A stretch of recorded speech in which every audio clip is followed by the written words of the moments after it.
Nvda 2026. في الحقيقة الإصدار ده في بدايته بدأ يهل علينا برضو بنفس الهلة اللي بيهل علينا معظم إصدارات Nvda بداية من 2019.3 أو ممكن 2019.2. بدأنا نشوف إن في تغيرات بتحصل مع البايثون أو الادونز اللي مكتوبة بلغة البايثون اللي مكتوب بيها الNVda. عشان كده كنا كل فترة بنلاقي ان في اضافات بتتعطل، ولازم المطورين يتابعوا الاضافات علشان يخلوها متوافقة مع اللايبراريز او الابديتس اللي بتحصل في برنامج Nvda. في الحقيقة الموضوع ده ممكن يبقى مزعج بالنسبة لك، لكن الموضوع مش مزعج بشكل يعني يضايقك. هقول لك كل ده ان شاء الله بس بعد الانترو. يلا بينا.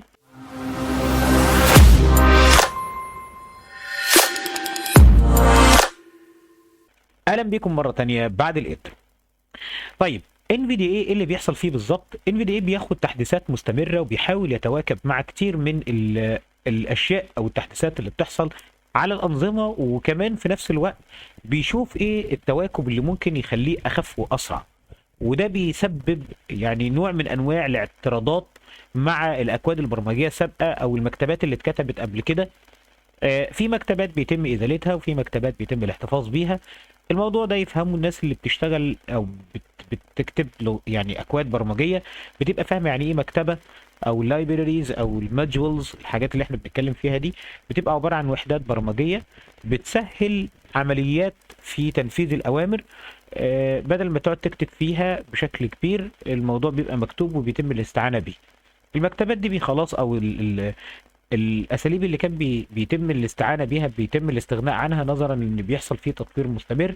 ففي مكتبات تانية بيتم تثبيتها في البرنامج نفسه علشان يكون اخف واسرع، فبالتالي المطور بيضطر انه يعمل ابديتس عشان يحدث الاكواد طبقا للتغيير اللي حصل في الاكواد او يغير المكتبات اللي كان بيستخدمها داخل المشروع بتاعه. عشان كده الNVDA بيحصل فيه اختلافات او مشاكل يعني، وبيخليه يعترض مع الاضافات في بشكل او باخر. من الاعتراضات اللي بتبقى متعلقه بالفيرجن نفسه الاصدار، او اعتراضات بتكون متعلقه بالمكتبات المستخدمه، يعني على حسب طبعا المطور وهو عامل مشروعه ازاي. في الحقيقه الاصدارات الاحدث بتاعت اليومين دول الاصوات بتضايقنا لما بتحصل فيها اي تحديثات، لان الاصوات بتسكت. لكن نافذه التقنيه في الحقيقه بيقوموا باستمرار بشكل سريع جدا بتطوير الاضافات علشان تتواكب مع الاصدارات الاحدث، وبيبداوا ان هم ينزلوا لنا الانجن علشان خاطر تحل كل المشاكل. في الحقيقه انا جربت الانجن بتاعتهم، اسيب لكم كل ده في الوصف ان شاء الله. عاملين شغل محترم جدا، يعني حاجه فوق الوصف. هنشوف دلوقتي مع بعض باذن الله وهنشوف ايه اللي ممكن نستخدمه. احمد سامي واضافه الناف ساوند او النافيجيشن ساوند. وطبعا زي ما انتم عارفين انا واحمد صداقه عظيمه. فيعني ما شاء الله ابو حميد ما استناش ولقيته عامل ابديتس على طول. وفي الحقيقه التحديث جيب مصلحتين. المصلحه الاولى وهي المشكلات اللي كانت بتحصل معايا في عمليه البطء، كان بيبقى فيه سنه بطء شويه في الاستجابه.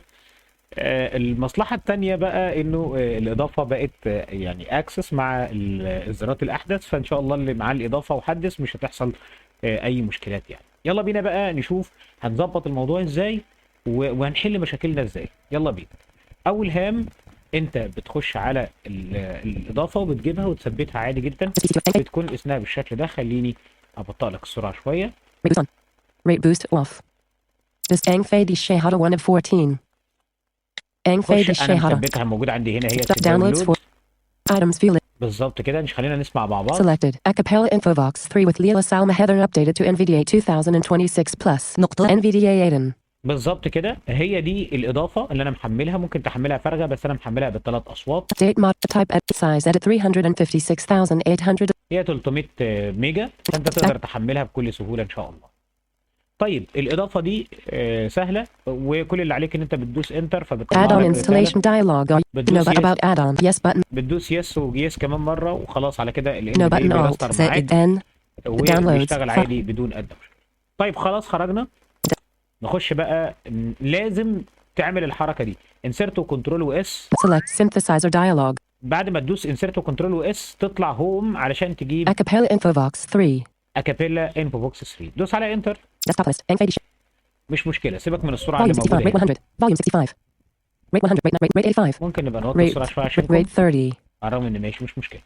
بعد ما هتفعلها لازم تكون مفعل المحرك، ركز معايا كويس، لازم تفعل المحرك، يعني تدوس انسرت وكنترول واس وتختار اكابيلا. ماشي، هتتك بقى انسرت وان، NVDA menu. هتنزل تحت عند كلمه بريفرنسز Preferences submenu P. وتدوس عليها انتر او تخش بسهم يمين، Settings. S. وهتدور هنا بسهم اللي فوق على اكابيلا تخش جوه. Acapela Infovox 3 submenu. Manage voices M. اول حاجه لازم تعملها مانج فويسز، لازم تعملها. ليه لازم تعملها؟ عشان الناس بتتكلم وبتقول ان الصوت العربي مش بيشتغل، الانجليزي بس اللي بيشتغل. انا لازم تعمل معايا اللي هقول لك عليه دلوقتي. دوس انتر معايا كده، Infovox and Acapela. هيوقفك على كامبو بوكس. الكامبو بوكس ده Voice path. بيقول C. لك على الباث. الباث يعني المسار اللي متعان فيه الاصوات، اذا انت ممكن تغير المسار ده عادي جدا بدون ادنى مشكله. هتمشي تاب كمان، Browse. هيقول لك براوز عشان تغير مسار وتختار المكان اللي فيه الصوت اللي انت عايزه يشتغل. Language. وهنا Combo box. اللانجوج انت هتختار اللغه اللي انت عايزها، فانت Arabic. تختار مثلا عربي وتنزل تحت Voices. Combo box. هتلاقي قدام منك قائمه اصوات. اسمع معايا بقى، Salma. عندك سلمى مثلا Leela. وليلى. ليلى انت عايز تربطها بصوت من الاصوات الانجليزيه، طب تعمل ايه؟ هتمشي تابه، Play sample control. زائد P button. قال لك بلاي سامبل يعني خليه يعني يضرب لك مثال، يسمعك صوت كلام من هذا القبيل، ده مش فعاله. تعالى نمشي تاني. Link voice. Control. زائد L button Alt. زائد I. بالظبط كده. لينك فويس انت ممكن تمشي ليها وممكن تعمل كنترول ال. Link voice dialog. Link with voice. Combo box Heather. US English. قال لي بقى اختار الصوت التاني، يعني انت خلاص دوست لينك، قال لك لازم تختار معاه صوت عربي او انجليزي، فانت تختار الصوت الانجليزي بتاعك. انا عندي في حالتي انا هيدر بس، فانا واقف على هيدر. Link with voice. Heather. ماشي، اقول له ايه؟ اربطه بهيدر. تمام، عملت لينك. Link with voice. Play button Alt. نمشي تاني. Link button Alt. زائد L. هنا بقى هيقول لك الت ال مش كنترول ال، هندوس الت ال. Success dialog voice linked successfully. بالظبط كده، قال OK لك button. سكسسفولي، خلاص قال لك انه تم ربط الاصوات بنجاح. تمام، هندوس عليها انتر. Info. خلاص بقى الصفحه دي هتخرج منها بالت اف فوق. طيب انا عايز اخلي الاصوات دي تشتغل على السابي 5 عندي، وبالاخص السابي 5 64 اللي ما كانتش بتشتغل زمان. دلوقتي بقى الاكابيلا دي تقدر تشغلها مع الجوز وفي نفس الوقت تشغلها مع الان في دي اي بدون ادنى مشكله. طيب يعني انت تثبت الان في دي اي بتاعك وتثبت الاكابيلا وبعدين تقدر تشغل الاكابيلا عادي مع الجوز بدون ادنى مشكله. طب ازاي يا فادي الكلام ده؟ هقول لك. يلا ندوس برضو انسرت وان NVD. ونخش على البريفرنسز بحرف البي او زي ما تحب، Setting. واكابيلا بحرف الاي. Manage voices M1 of 6. تمام، هنتمشى بقى لحد ما نوصل لهنا. Auto language detection checked A2. بقول لك اوتو لانجوج ديتكشن، وهو معمول عليها تشيك، يعني التحويل التلقائي ما بين اللغات، ودي لازم تعلم عليها عشان يتعرف على اللغات. تمام تمام، نمشي تاني. Install Infovox 3 in service I3 of 6. بيقول لك انستول انفوفوكس ان سيرفيسز اي، ده علشان يثبت خدمات الاكابيلا على السابي 5 اللي هي ال 3 اللي هي ال 32 Uninstall Infovox. وان انستول يعني شيلها مش عايزها. ركز معايا كده. Install. انستول يعني ثبتها، Uninstall. وان انستول. Visit Tech Window website V5 of 6.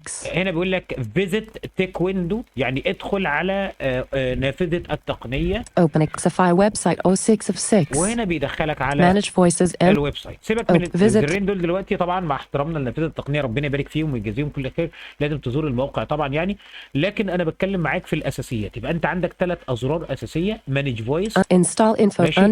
Auto language.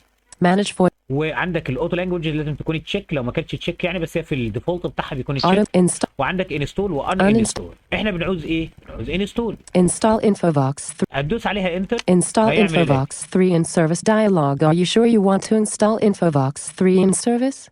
This will require administrator access. It will make Infovox 3 available in SAPI 4 and SAPI 5, and it will automatically start with the system. Yes button all. بيقول لك ان هو لازم يكون معاه صلاحيات الادمنستريتور، وطبعا انت ما دام مشغل الان في دي اي بصلاحيات الادمنستريتور هيثبت معاك بدون ادنى مشكله، وبالفعل الان في دي اي شغال بصلاحيات الادمنستريتور. وبيقول لك هيتم تثبيتها على السابي 4 وسابي 5 بدون ادنى مشكله. فانت بتقول له ماشي انا عايز اعمل كده، فبيجيب لك رساله بيقول لك لو انت متاكد دوس Yes button alt زائد Y. فانا هقول له انا متاكد، فاروح مديله يس. هيحمل C Windows نفسه. System 32 بالظبط كده. CMD. هو بيحمل نفسه اهو. Press any key to continue. بص جايب لي رساله Numlock on. اقدر Numlock. اقراها بال Service blank. قولي بقى اسمها. Error. Start. قال لي اسمها Error. Start service failed with error 1056. An instance of the service is already running. بيقول لي Blank. Service status running.